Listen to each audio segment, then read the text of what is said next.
growers and tastemakers, makers, no chaser. Gets the blood flowing like a fucking pacemaker. Cut the middleman and inhale the vapors. Madman, old 10 Don Drapers. Hey guys, and what is up?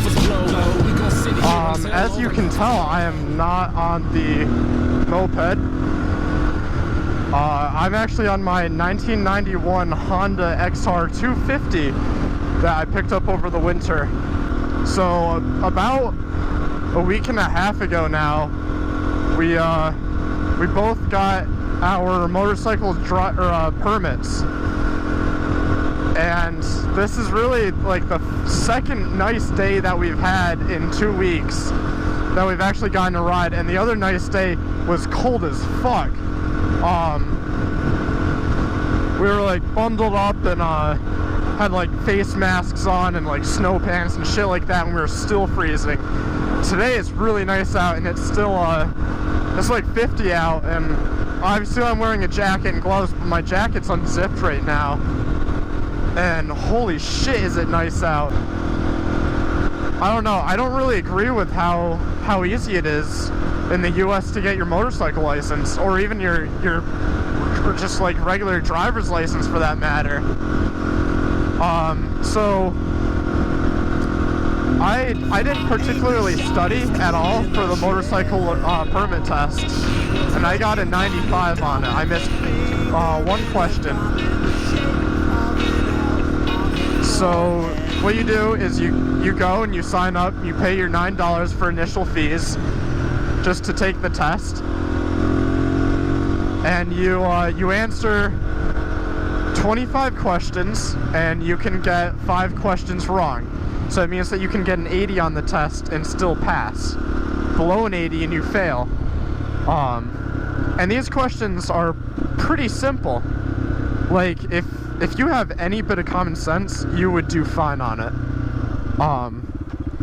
And then after that, let's just assume that you pass, and you are now a licensed motorcycle driver, and you can operate any motorcycle you want. So right off the bat, you could go with a leader bike that could go 60 miles an hour in first gear. So you pick up like any bike that you want, there's no regulation on it, and you can drive pretty much wherever you want with absolutely no instruction. And to me, that is complete horseshit.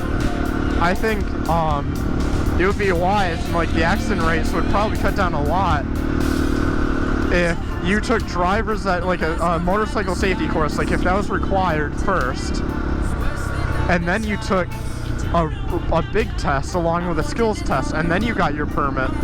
And then for your regular license, you have to just take like a smaller test to make sure that you're competent. Or even like, not even take another test, but just like after X amount of months of driving, like say 6 months of driving with your permit, you get your license if you haven't had any mistakes or you feel comfortable with that. But right now, how it's set up, it is terrible. Also, like, it really amazed me how different of riding styles you have to have for the road versus off the road. Like, completely different clutch control, different riding styles.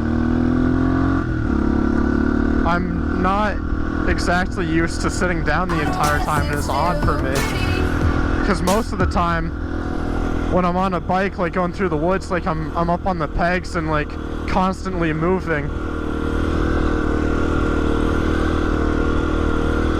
and like shifting my weight around. And so for me, just to stand still or sit still and be in the center of the road is an odd feeling. Or like starting and stopping, like I have completely different techniques for riding on the road than I do on the ground or in the woods. Not the ground, I'm thinking about airplanes because I just went out to the airport. But it's very odd for me.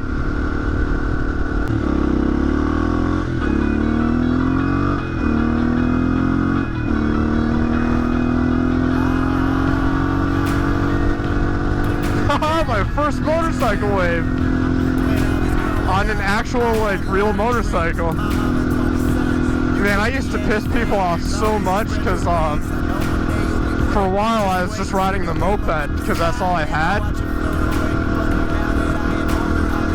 And so, like, I would do the motorcycle wave to like Harleys and shit, and like so many people flipped me off.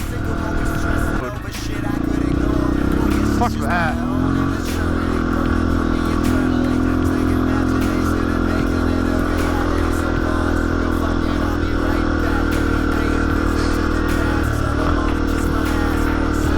And this is why I wanted a dual sport.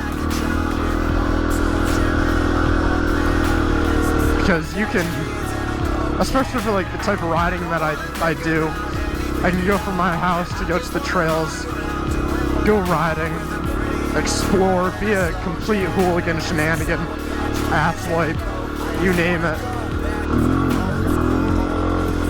Jump off of like rocks like that, go off-roading. Like it truly is like the definition of freedom. Same thing goes for adventure bikes, just slightly less so.